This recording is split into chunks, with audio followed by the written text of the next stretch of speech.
بسم اللہ الرحمن الرحیم۔ یہ ماہنامہ فضان مدینہ ہے فروری کا، جماعت الاخر۔ تو اس کا سنتے ہیں فتوے۔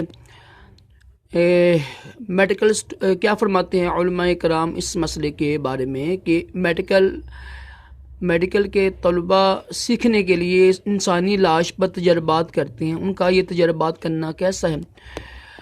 بسم اللہ الرحمن الرحیم۔ سیکھنے کے لیے انسانی لاشوں پر تجربے کرنا ناجائز اور حرام اور گناہ ہے، کیونکہ یہ میت کو تکلیف دینا ہے کہ جس طرح زندہ انسان کو تکلیف ہوتی ہے اسی طرح مردے کو بھی تکلیف ہوتی ہے، اور اس میں میت کی توہین اور تذلیل بھی ہے کہ مرنے کے بعد بھی انسان کی یعنی تعظیم اور تکریم باقی رہتی ہے، اس کی توہین کی اجازت نہیں۔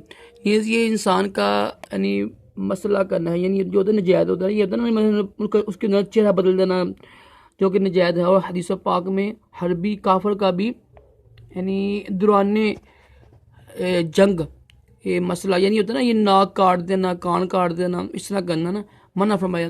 اس طرح میت کی تجہیز و تفدیم میں بھی بلا وجہ تخیر کے جو کہ گناہ ہے، ٹھیک ہے۔ واللہ اعلم عز وجل رسولہ اعلم، صلی اللہ علیہ وسلم، صلی اللہ حبیب صلی اللہ علیہ وسلم۔